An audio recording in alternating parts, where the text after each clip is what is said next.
Hola, bendiciones mis hermanos, bienvenidos una vez más al programa Leyendo la Biblia en un año.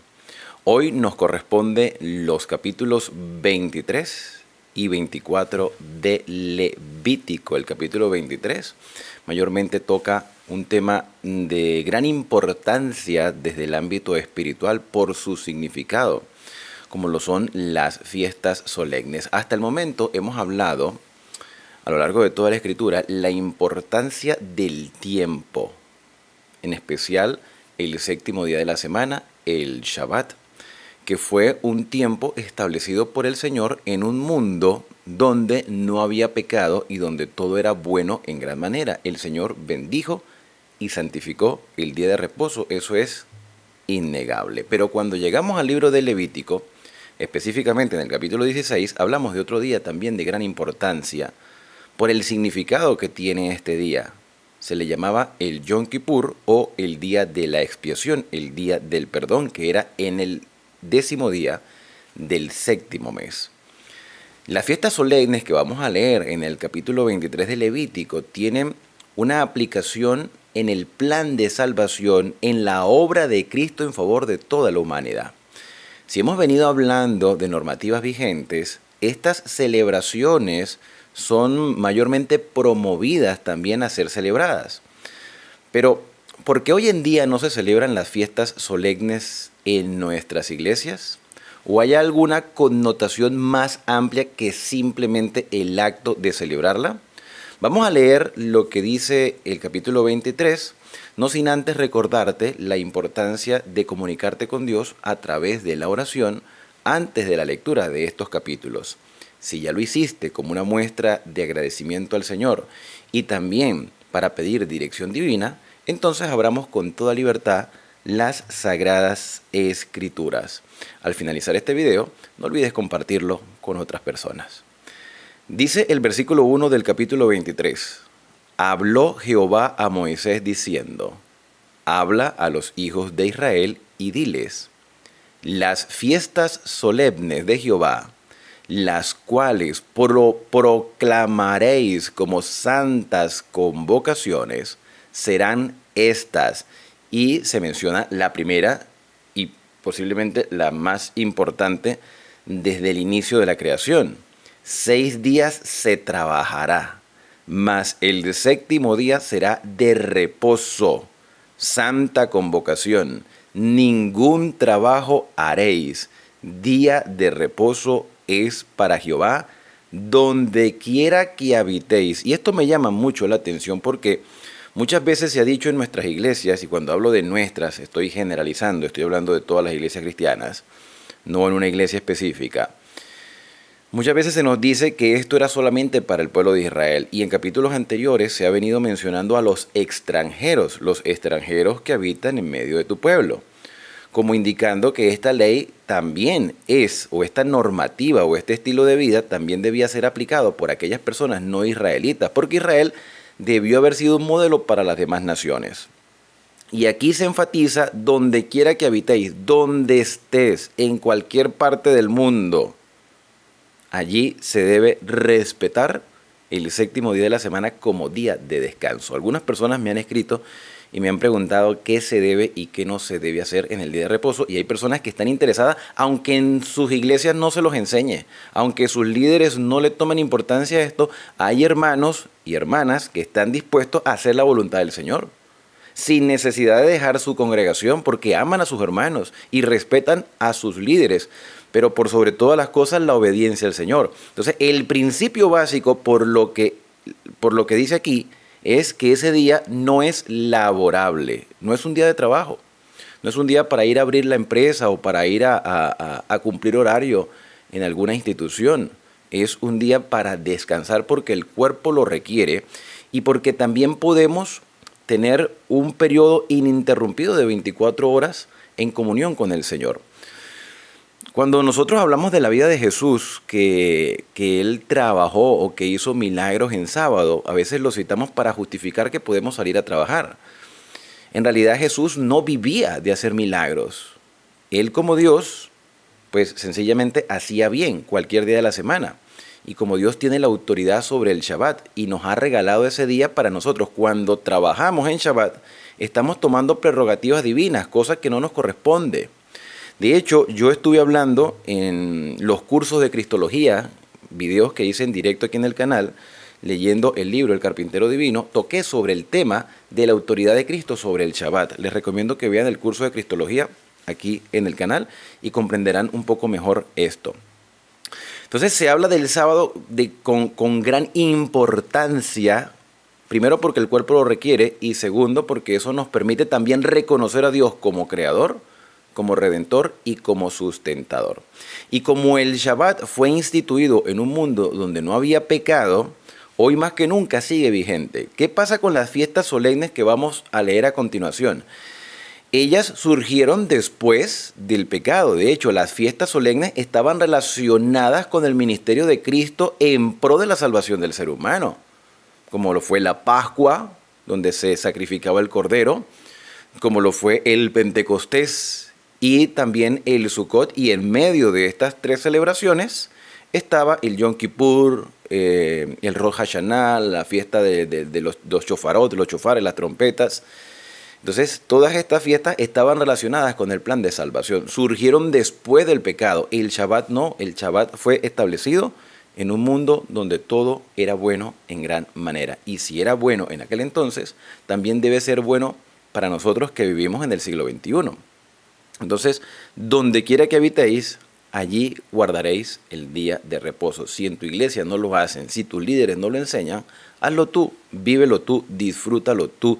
Y como dijo el profeta Isaías, haciendo referencias a palabra del Señor, dice, si te deleitares, si llamares delicia, santo, glorioso de Jehová a este día de reposo, entonces te recrearás en el Señor. Bienaventurado el varón que retrae su pie para no hacer su voluntad en el día de reposo. Vamos al versículo número 4. Y por supuesto quiero decirles que esto es una temática reiterativa y que vamos a estar repitiendo hasta el final de Apocalipsis y hasta el día que Cristo venga a buscarnos. Estas son las fiestas solemnes de Jehová, las convocaciones santas a las cuales convocaréis en sus tiempos. En el mes primero no es enero, por cierto, hermanos. El mes primero, según la Biblia, es Nisan o Abib, que era entre finales de marzo a principios de abril de nuestro calendario. Entonces, en el mes primero, a los 14 días del mes, entre las 2 tardes, es decir, cuando el sol se oculta, cuando se termina el día, es porque el sol se oculta, Pascua es de Jehová. A los 15 días de este mes es la fiesta solemne de los panes sin levadura a Jehová. 7 días comeréis panes sin levadura. El primer día tendréis santa convocación, ningún trabajo de siervo haréis. Esto es lo que se llamaban los sábados ceremoniales, no el sábado semanal, por eso el Señor lo aclara en los primeros versículos. El primer día tendréis santa convocación, ningún trabajo de siervo haréis, y ofreceréis a Jehová 7 días ofrenda encendida. El séptimo día será santa convocación, ningún trabajo de siervo haréis. Y habló Jehová a Moisés diciendo, habla a los hijos de Israel y diles, cuando hayáis entrado en la tierra que yo os doy, y seguéis la mies, es decir, cosechéis el trigo y la cebada, traeréis al sacerdote una gavilla por primicia de los primeros frutos de vuestra tierra. Y el sacerdote mecerá la gavilla delante de Jehová para que seáis aceptos. El día siguiente del día de reposo se mecerá, y el día que ofrezcáis la gavilla ofreceréis un cordero de un año, sin defecto, en holocausto a Jehová. Su ofrenda será de 2/10 de efa de flor de harina amasada con aceite. Ya sabemos que un efa son aproximadamente 22 litros. Entonces la 10ª parte son 2.2 litros de harina amasada con aceite. Ofrenda encendida a Jehová en olor grato. Gratísimo, dice aquí esta versión. Olor gratísimo, y su libación será de vino. Libación. La 4ª parte de un hin. No comeréis pan, ni grano tostado, ni espiga fresca, hasta ese mismo día, hasta que hayáis ofrecido la ofrenda de vuestro Dios. Estatuto perpetuo es por vuestras edades en donde quiera que habitéis. Fíjate que estamos hablando de la Pascua y de la fiesta de los panes sin levadura y la gavilla mecida, que prácticamente eran 3 fiestas continuas. La Pascua, donde se sacrificaba el cordero, y nosotros podemos ver un cumplimiento de esta ceremonia a través de Cristo, cuando el Señor Jesús, en lo que nosotros conocemos como la última cena, Él dice: cuánto he deseado comer con vosotros esta Pascua antes de perecer. O sea, que el Cordero Pascual representa al Señor Jesús. Habiendo Cristo sido sacrificado por el pecado de toda la humanidad, esta celebración, esta fiesta solemne de la Pascua ya no se iba a seguir efectuando, porque era un símbolo, no es un principio, es un símbolo. A diferencia del Shabbat, que es un principio, aquí vemos un Shabbat ceremonial de Pascua que apuntaba a la obra de Cristo. Ahora, ¿esta Pascua sigue teniendo su efecto en el siglo XXI? Por supuesto que sí. ¿Se debería seguir recordando? Por supuesto que sí, pero sin necesidad de estar matando animales. Entonces, ¿cómo podemos celebrar la Pascua sin necesidad de matar animales? Porque no hay templo, no hay santuario, y Cristo ya fue el Cordero sacrificado. Cristo ya no es el Cordero, sino el sacerdote. ¿Cómo se debe recordar? ¿Cómo se debe celebrar? ¿Cómo se debe enseñar a los nuevos creyentes y a las siguientes generaciones sobre el significado de la Pascua? Jesucristo mismo lo dijo, a través de el pan y el vino de la cena del Señor. El Señor dijo: tomad, comed, esto es mi cuerpo, hablando de un pan sin levadura, que por vosotros os es dado, hacedlo en memoria de mí. Así que la Pascua se sigue celebrando, se sigue recordando y sigue teniendo su efecto, aunque ya no con el mismo ritual, porque el mismo Señor Jesús lo dijo: cuánto he deseado comer con vosotros esta Pascua antes de perecer. Y levantó la copa y dijo: esta es la copa del nuevo pacto en mi sangre, haciendo entender que en Él se cumplía la Pascua. Él es nuestra Pascua, Él es el sacrificio. Así que la Pascua se sigue celebrando, se sigue recordando, pero de una perspectiva mucho más amplia, y no simplemente el sacrificio de un animal, y no simplemente la presentación de ofrendas de los frutos de la tierra, porque en realidad la mayoría de nosotros no vivimos de la agricultura. ¿Okay? Entonces se le dice aquí: estatuto perpetuo donde quiera que habitéis. Versículo número 15.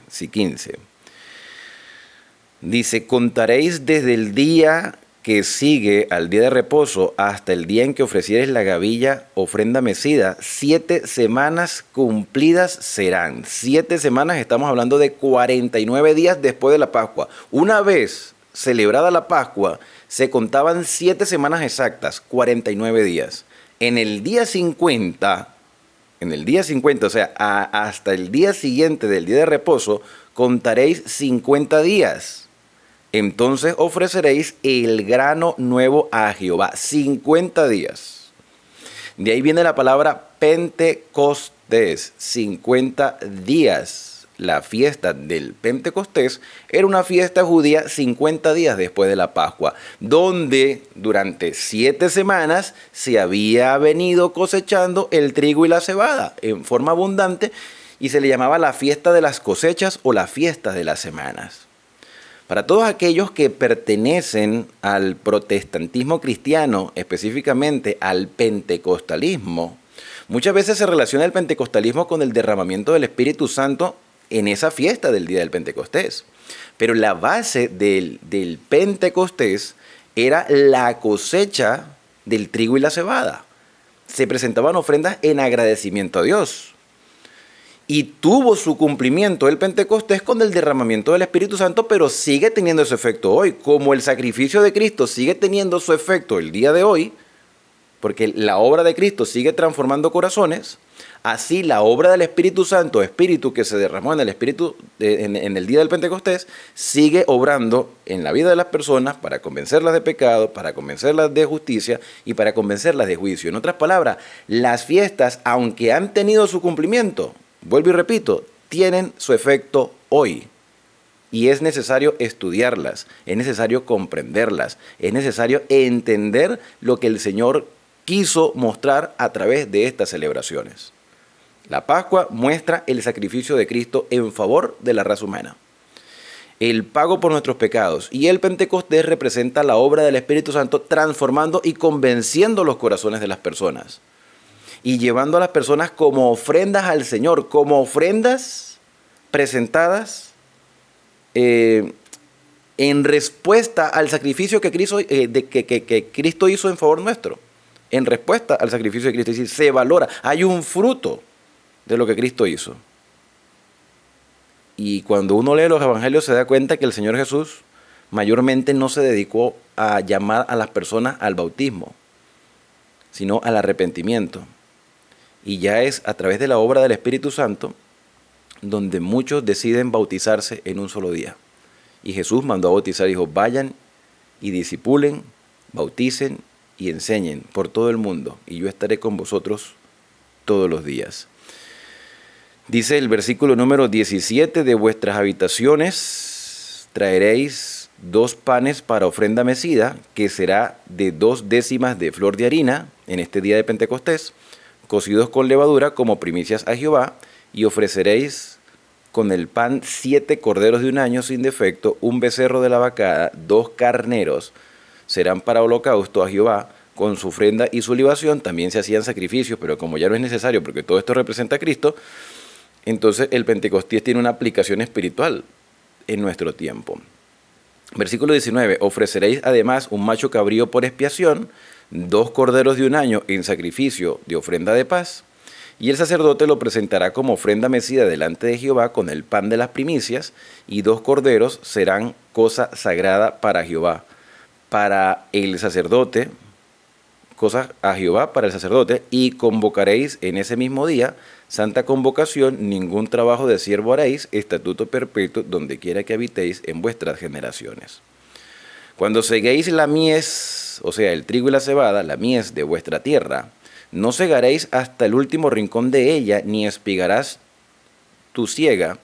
Para el pobre y para el extranjero lo dejarás, yo Jehová vuestro Dios. Como Dios iba a bendecir abundantemente con cosechas, se esperaba que las personas fueran generosas también con sus semejantes y les dejaran un poco para su sustento personal. O sea que la fiesta del Pentecostés era una muestra de agradecimiento a Dios y era una obra también que mostraba generosidad para con aquellas personas más vulnerables.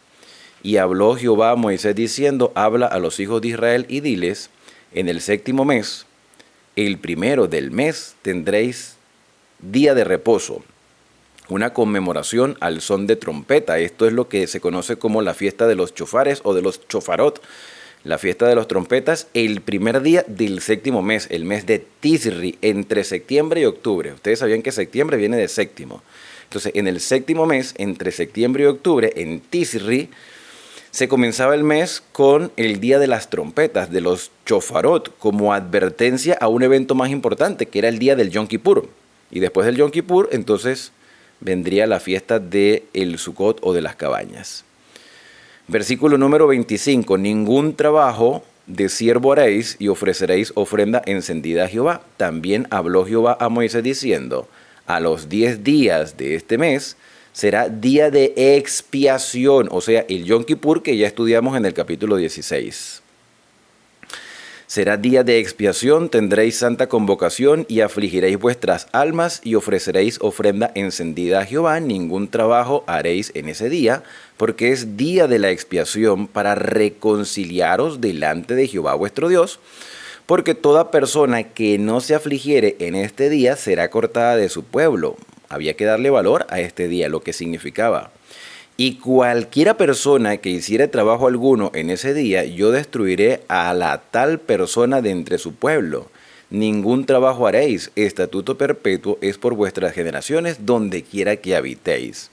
Día de reposo será a vosotros, y afligiréis vuestras almas, comenzando a los 9 días del mes, en la tarde cuando el sol se oculta. Por eso es que en repetidas ocasiones, ustedes se han dado cuenta que yo, cuando he hecho grabaciones los días viernes por la noche, digo feliz sábado, porque cuando el sol se oculta ya comienzan las horas del sábado. Lo mismo sucede con todos los días de la semana, pero como se le da más importancia al Shabbat, por lo general a los otros días no se les toma en cuenta de esa manera, pero sí es así, cuando el sol se oculta, se termina el día. Entonces, de tarde a tarde guardaréis vuestro reposo. Hasta el momento, llegamos hasta el versículo 33, hasta el momento hemos visto varias cosas, ¿ok? Que el Señor instituyó un día de descanso semanal, eso es indiscutible, ¿ok? Eso es un principio innegable desde el mismo momento de la creación. Dios bendijo y santificó. Pero con el tiempo se establecieron sábados ceremoniales relacionados con los ritos del santuario, y en el santuario se prefigura el plan de salvación. El santuario muestra a Cristo como el Cordero, muestra a Cristo como sacerdote, ¿okay? Entonces, si Cristo está representado en todos los sacrificios, estas fiestas muestran una parte del ministerio de Cristo. La Pascua, como lo dije al principio, representa la cruz. El Pentecostés, el derramamiento del Espíritu Santo. Tenemos la fiesta de las trompetas, y Apocalipsis habla del sonar de las 7 trompetas. O sea que hay un cumplimiento de la fiesta de las trompetas. Se habla del día de la expiación o la purificación del santuario, y el libro de Daniel nos muestra cuándo sería la purificación del santuario. Entonces, todas estas verdades, todo este mensaje, toda esta información engrana con otros libros, Daniel y Apocalipsis. Daniel y Apocalipsis, utilizando el método historicista, y esto se los doy a ustedes a manera de introducción o para que se les despierte el interés de estudiar las profecías. El libro de Daniel y el libro de Apocalipsis, utilizando el método historicista, nos muestra que tanto el día de las trompetas como el Yom Kippur, el día de la expiación, también han tenido su cumplimiento en historia, con la profecía de las 2300 tardes y mañanas de Daniel 8:14. Pero como la información es muy amplia, yo te invito a que estudies aquí en el canal el libro de Daniel, pero desde el capítulo 1. No te vayas directamente al capítulo 8 para que no te pierdas la información base. Desde el capítulo 1, y entenderás por qué hoy, específicamente hoy, estamos todavía en el día de la expiación. Un día de la expiación que comenzó al final de las 2300 tardes y mañanas de Daniel 8:14, cuando se habla de la purificación del santuario. ¿Cuándo será la purificación del santuario?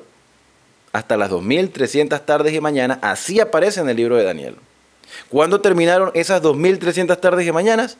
Eso lo digo en el estudio de Daniel 8. Así que no te pierdas ese análisis, y después se amplía la información en el libro de Apocalipsis. La Pascua, el Pentecostés, las trompetas y el Yom Kippur ya han tenido su cumplimiento en Cristo. ¿Quiere decir entonces que no se deben recordar? Por supuesto que se deben recordar, por supuesto que se deben estudiar, se deben analizar y se debe entender lo que significa para nosotros el día de hoy.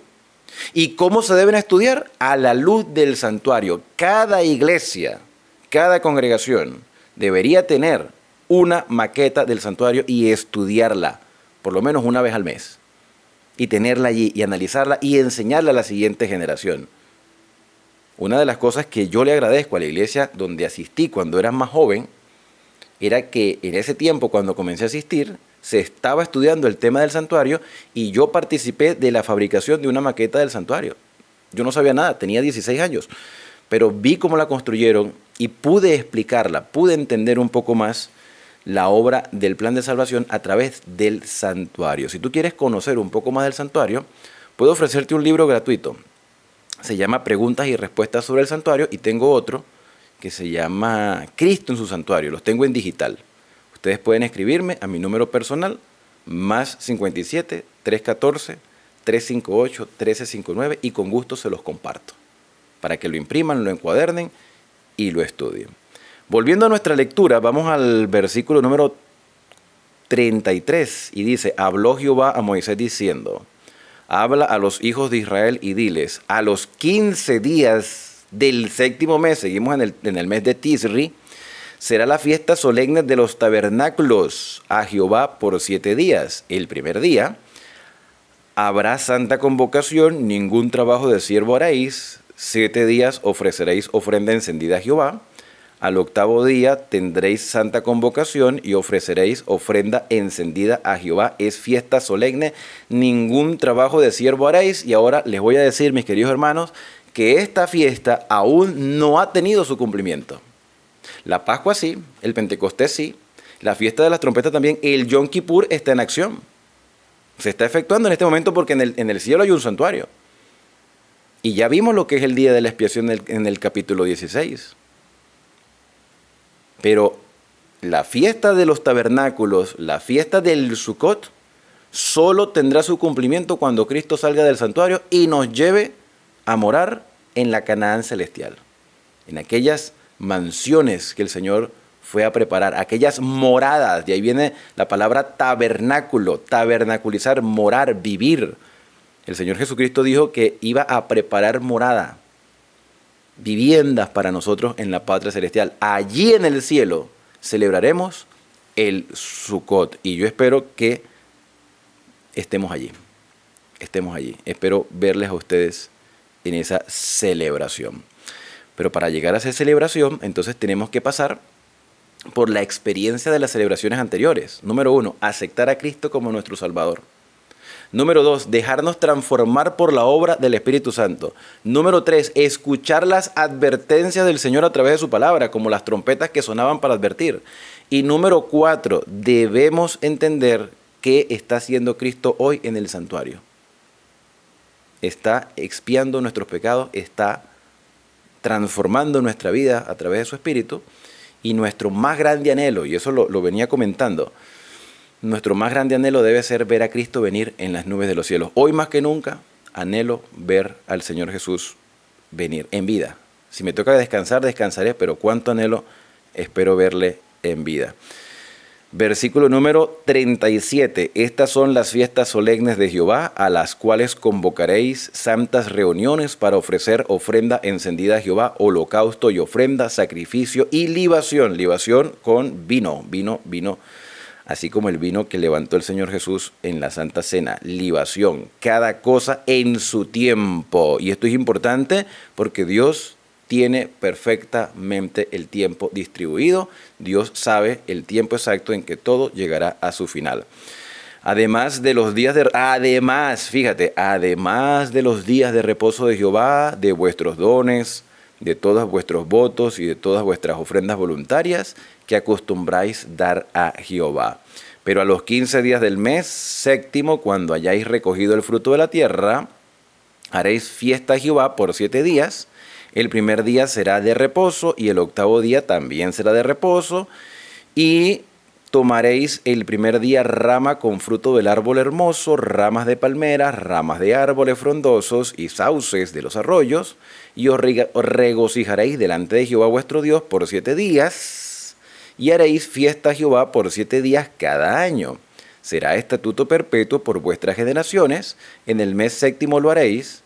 En tabernáculo habitaréis 7 días. Todo natural de Israel habitará en tabernáculos, para que sepan vuestras generaciones que en tabernáculos hice habitar a los hijos de Israel cuando los saqué de la tierra de Egipto, yo Jehová vuestro Dios. Hoy estamos peregrinando en el desierto de este mundo, pero pronto estaremos habitando en la tierra de Canaán celestial, el cielo nuevo y la tierra nueva. Y recordaremos cómo el Señor nos hizo pasar y cómo nos transformó viviendo en este mundo. Termina el capítulo diciendo: así habló Moisés a los hijos de Israel sobre las fiestas solemnes a Jehová. Por supuesto que estas fiestas no es como nosotros pensamos que son fiestas el día de hoy. Esto era muestras de agradecimiento a Dios por todas las bendiciones obtenidas.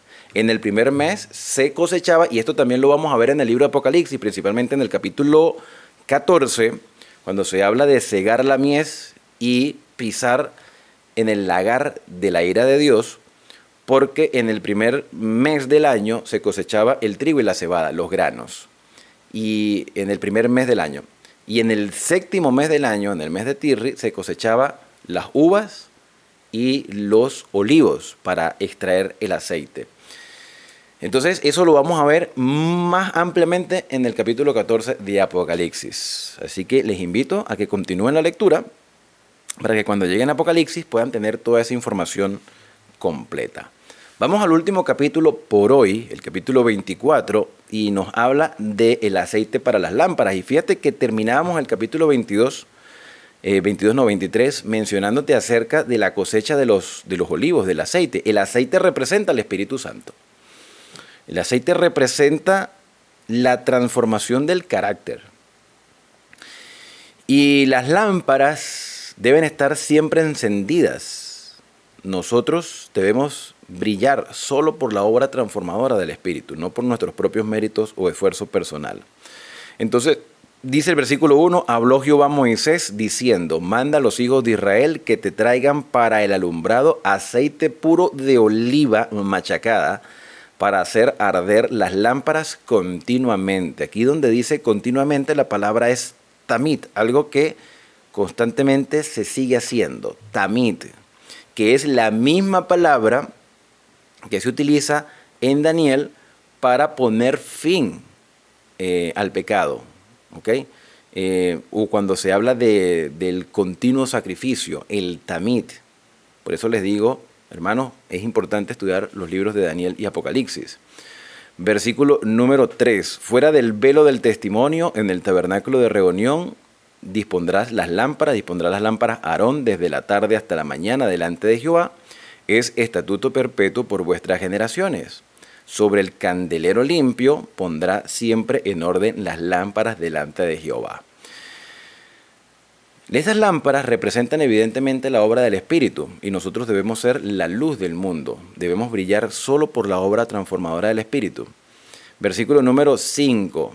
Tomarás flor de harina y cocerás de ella 12 tortas. Cada torta será de 2 décimas de efa y las pondrás en 2 hileras, 6 de cada hilera sobre la mesa limpia delante de Jehová. Esto es el pan de la proposición.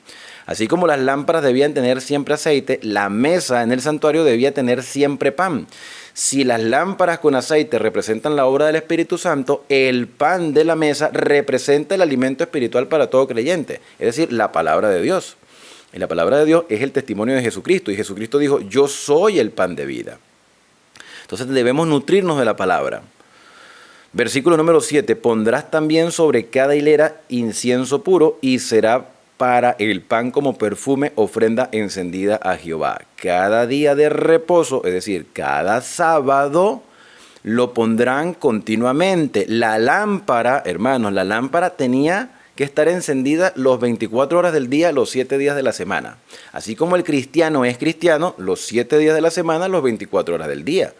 O sea, debemos irradiar luz del Espíritu todos los días. Pero el pan de la mesa se cambiaba cada Shabbat. ¿Qué es lo ideal? Que cada semana podamos recibir un alimento fresco por parte de aquellos que dicen ser predicadores del Señor. ¿Cuándo? En Shabbat. Cualquier día está bien alimentarnos de la palabra. De hecho, debemos alimentarnos todos los días. Pero el día de congregación, el día establecido por el Señor para recibir ese alimento sólido, es el Shabbat. Por eso es que el pan se cambiaba el sábado. Y cada sábado nosotros deberíamos escuchar un sermón bien preparado por nuestros predicadores, que será de fortaleza para enfrentar toda la semana. Si lo viéramos de esa manera, quizás hubiese mejores sermones en nuestras iglesias. Cada día de reposo, versículo 6, lo pondrán continuamente en orden delante de Jehová, versículo 8, en nombre de los hijos de Israel como pacto perpetuo, y será de Aarón y de sus hijos, los cuales lo comerán en lugar santo, porque es cosa muy santa para él, de las ofrendas encendidas a Jehová por derecho perpetuo. Ahora viene un acontecimiento que tuve la oportunidad también de analizar con ustedes en una oportunidad pasada, porque se habla del castigo a un hombre blasfemo. En aquel tiempo, el hijo de una mujer israelita, el cual era hijo de un egipcio, salió entre los hijos de Israel, y el hijo de la israelita y un hombre de Israel riñeron en el campamento. Y el hijo de la mujer israelita blasfemó el nombre, o sea, maldijo el nombre de Dios. Habló mal de Dios siendo israelita, pero también influenciado por un padre egipcio. Maldijo. Entonces lo llevaron a Moisés. y su madre se llamaba Selomit, hija de Dibli, de la tribu de Dan. Y lo pusieron en la cárcel hasta que les fuese declarado por palabra de Jehová. Y Jehová habló a Moisés diciendo, saca al blasfemo fuera del campamento, y todos los que le oyeron pongan sus manos sobre la cabeza de él, y apedréenlo toda la congregación. Y a los hijos de Israel hablarás diciendo, cualquiera que maldijera a su Dios llevará su iniquidad. Y el que blasfemare el nombre de Jehová ha de ser muerto, toda la congregación lo apedreará. Así el extranjero como el natural, el que blasfemare el nombre, que muera. Asimismo el hombre que hiere de muerte a cualquier persona, que sufra la muerte. Y el que hiera a algún animal ha de restituir animal por animal. Y el que causare lesión en su prójimo, según hizo, así le será hecho. Rotura por rotura, ojo por ojo, diente por diente, según la lesión que haya hecho a otro, tal se le hará a él. El que hiriere algún animal ha de restituirlo, mas el que hiriere de muerte a otro hombre, que muera. Un mismo estatuto tendréis para el extranjero como para el natural, porque yo soy Jehová vuestro Dios. Hacemos una pausa aquí antes de terminar, porque usted puede decir, oye, pero qué cosa tan terrible. ¿Por qué quitarle la vida a un hombre simplemente porque insultó a Dios? ¿Y cuántas personas no insultan a Dios el día de hoy? Y no les pasa absolutamente nada. Lo primero que tenemos que entender es que esto es Israel, no es cualquier población, es una población dirigida por Dios, una población que salió de Egipto después de haber visto cómo los egipcios sufrieron consecuencias por su dureza de corazón, y a los israelitas no les pasó nada. Cruzaron el Mar Rojo en seco, milagrosamente, mientras los egipcios murieron en el mismo Mar Rojo. Bebieron aguas dulces en un lugar donde las aguas eran amargas. Comieron pan que caía del cielo. Vieron la manifestación de la nube y de la columna de fuego. Vieron además de eso cómo el monte Sinaí se estremeció y cómo Dios pronunció los 10 mandamientos. Vieron las consecuencias de adorar un becerro de oro y la muerte de 3,000 personas por esa adoración. Vieron la construcción del santuario y lo que significaba. Entonces, este muchacho, que es hijo de una israelita e hijo de un egipcio, no le importó todo eso. No le importó. Y decidió ofender, utilizar de forma vulgar el nombre de Dios. ¿Por qué? Porque estaba riñendo con otro. Y si lo dijo en público, era porque ya en privado había tenido como quizás un ateísmo interno en su corazón. Negar al Señor cuando él comía del pan que caía del cielo. Hoy en día vemos muchas blasfemias de parte de personas que no son creyentes. Pero dentro del pueblo de Dios no puede existir la blasfemia en nombre de Dios. Jesucristo es Dios. La deidad es Padre, Hijo y Espíritu Santo. Y sin embargo, este tema de la persona y de la naturaleza de Cristo y de la deidad ha sido un tema de discusión en nuestras iglesias, un tema de discusión grande, acalorado. Por eso es importante también dedicar tiempo al estudio de la cristología. No se concebía que un hombre que había recibido tantos beneficios pudiese blasfemar el nombre de Dios. Y se habla de leyes de justicia social, cosas que no deberían pasar. Es decir, se habla del ojo por ojo y se habla del diente por diente, pero ¿por qué yo tengo que estar maltratando a otra persona? ¿Por qué tengo que maltratar a otro si se supone que Israel debía ser un modelo para las demás naciones? Entonces, si tú no quieres sufrir consecuencias, pues no te metas con las demás personas, déjalos tranquilos, no los molestes. ¿Por qué tienes que sacarle un diente a otra persona? Entonces, si tú le sacas un diente o le maltratas un ojo, o lo golpeas o lo insultas, sabes que vas a recibir una consecuencia. Por eso hay una norma, hay un principio. Cuando hay discusiones, cuando hay algunas tensiones o diferencias entre hermanos, creyentes o personas particulares, como sea, todo se debe solucionar hablando, sin necesidad de caer en la violencia. El cristiano debe ser transformado por el Espíritu. Por eso se habla primero de las fiestas, se habla del candelero, se habla del pan, cuando estamos bien alimentados de nuestra palabra, de la palabra del Señor. La vida es transformada y nadie puede quedar impune si blasfema el nombre de Dios. Por supuesto, cada uno recibirá la recompensa que haya hecho el día que Cristo venga a buscarnos. Por eso más que nunca debemos ser dependientes de lo que el Señor nos ha revelado. Debemos confiar en Él. Hermanos, yo no sé cuál es tu vida, no sé lo que haces o lo que dejas de hacer. Pero por más errores que tengamos los seres humanos, no podemos negar la existencia divina, ni dejarnos o impidiéndole al Espíritu Santo que transforme nuestros pensamientos. Termina entonces este capítulo, el versículo número 23 diciendo: habló Moisés a los hijos de Israel y ellos sacaron del campamento al blasfemo y lo apedrearon, y los hijos de Israel hicieron según Jehová había mandado a Moisés. Pero nuevamente sé que habrá personas que digan: oye, pero esto está muy cruel. Mira, si este muchacho, hijo de egipcio, no quería vivir en Israel, si no le gustaban las leyes de Israel, si no le gustaba el estilo de vida, si no le gustaba el maná, si no quería seguir los principios, se podía devolver tranquilamente a Egipto. Nadie se lo iba a impedir. El cristianismo, hermano, debe ser una experiencia hermosa. Debe ser una experiencia grata. Nadie debe estar obligado a ser cristiano. Nadie debe estar obligado a ser creyente. Si no te sientes cómodo en una congregación, es decisión tuya. Pero si estás participando de la vida espiritual, disfrútala. Disfrútala. Porque no es la cantidad de personas, aunque queremos que todo el mundo se salve, no es la cantidad de personas en una congregación lo que determina que realmente hay un crecimiento espiritual. Lo que realmente determina el crecimiento espiritual es la experiencia diaria con el Señor, en oración. No es la acumulación de personas en un recinto, porque hay gente, hermanos, hermanas, que nunca han pisado una congregación y tienen comunión con Dios, oran, estudian, y llegará el día en que el Señor les mostrará un lugar donde reunirse. Pero no dejan de estudiar, no dejan de orar, no dejan de aprender, no dejan de vivir, no dejan de tener un buen testimonio, porque en realidad han aprendido a amar a su Señor y a respetarlo. Muchas veces el ambiente religioso se llena de cosas inadecuadas que no debería pasar. Hay tensiones, hay crítica, hay burla, hay chisme, hay también situaciones indeseables, discusiones entre hermanos, que no debería pasar, pero pasa. Pasó en Israel, hoy pasa. Por eso, más que nunca, necesitamos aprender a depender del Señor.